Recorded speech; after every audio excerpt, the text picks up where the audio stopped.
Shri Rajpal, LCP commando, STF Agra.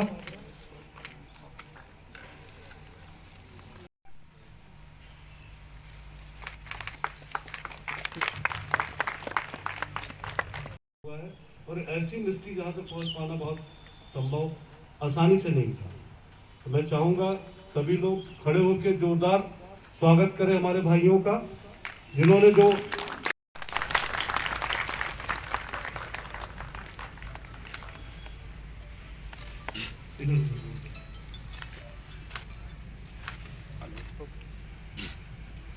वो नहीं था, लेकिन एक सबने मन बनाया कि आप लोगों के साहसिक जो भी कार्य हुआ है, क्योंकि हम लोग एक ऐसी मनोदशा पे आ गए थे कि हम लोग एक दूसरे पर शक।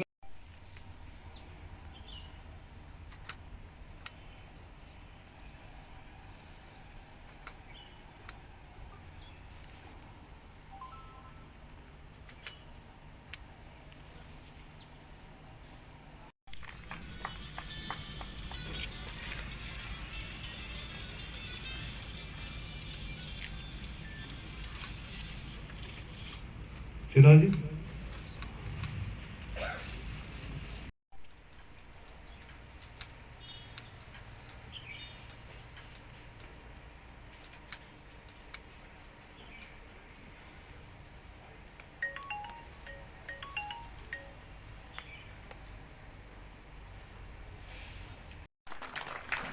और जैसा कि सर का कहना है कि हम लोग 2 मिनट मौन भी रख लें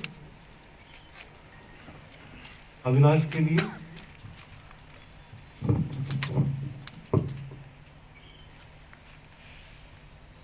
आईएसपी हैं मिश्रा जी, जनपदी पुलिस से आपकी देख रहे हैं, आपकी सीओ साहिबा हैं, इंस्पेक्टर पीजीआई हैं, हमारी पूरी कानपुर यूनिट, आगरा यूनिट और हमारे मुख्यालय की टीम, हमारी टीम, मैं सबकी तरफ से इनके मृत आत्मा को भगवान अपनी जगह पे स्थान दें और इनको, इनकी आत्मा को शांति प्रदान करें।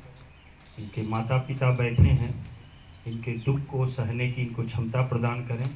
सबसे पहले मैं ईश्वर से यही प्रार्थना करता हूँ, क्योंकि किसी भी व्यक्ति का जवान बेटा किसी भी कारण से अगर दिवंगत हो जाए तो उस परिवार का जो दुख होता है वो सिर्फ वही जान सकता है, और कोई उसको न तो बांट सकता है और न उसको जान सकता है।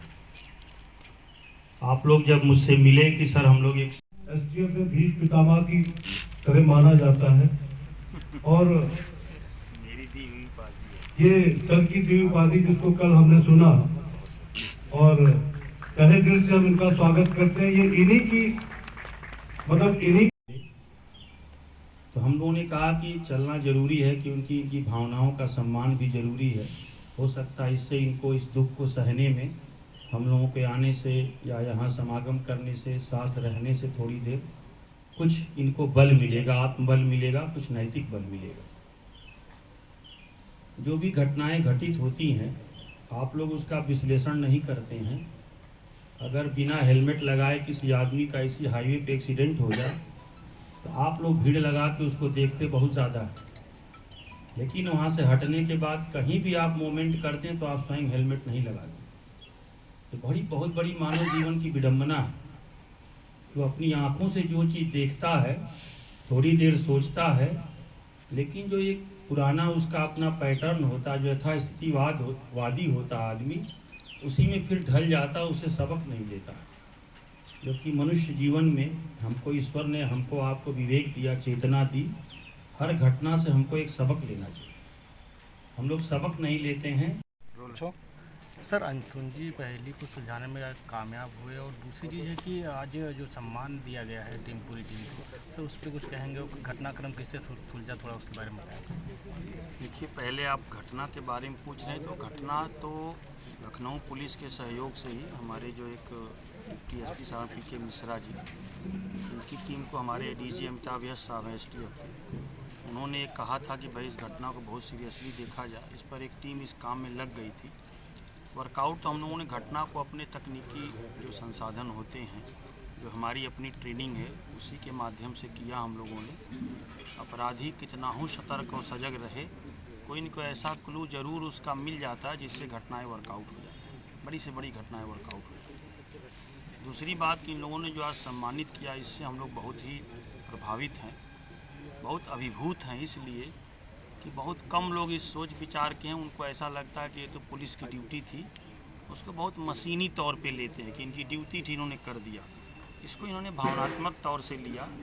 मेन बात कि इनको लगा था कि जो उनके अविनाश के पार्टनर थे, अब उन पे शंका होने लगी आपस में। उनके जो लेबर आदि थे, किसी का पैसा तो नहीं उधार था, किसी को अभी डांट तो नहीं दिया था।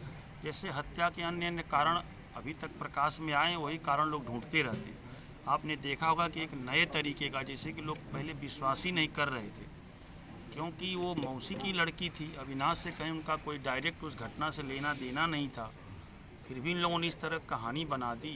ये बड़ा दुखद रहा, क्योंकि ये सब बातें जो भी हुई कन्नौज जो कानपुर में हो रही हैं, और ये अपना लखनऊ में रह के कारोबार कर रहे हैं सिर्फ इसलिए कि ये निधि के पति हैं। इन लोगों ने बहुत ही गलत काम किया। तो कड़ी से कड़ी जोड़ने में मेन बात थी कि जब सभी लोग एक साथ मिल गए, चारों लोग, इसलिए हम लोग इस घटना को सही वर्कआउट करने में सफल हुए। सर समाज के लोगों के लिए क्या संदेश देना चाहेंगे? समाज के लोगों के लिए मैंने यही संदेश दिया कि आप किसी भी कारोबार में हों, कितना हो, बड़े छोटे व्यवसायी हों, किसान हों, आप प्रेस में हों या आप किसी काम में हों, सुरक्षा के प्रति अवश्य जागरूक रहें। जो सुरक्षा मानक सरकार बनाती है, पुलिस के लोग इतना जगह जगह गोष्ठी करके जागरूक करते हैं, कोई उसका पालन नहीं करता है। तो हमारी ज़िंदगी है, दूसरे के भरोसे छोड़ेंगे तो कभी न कभी धोखा खा ही जाएंगे। Thank you.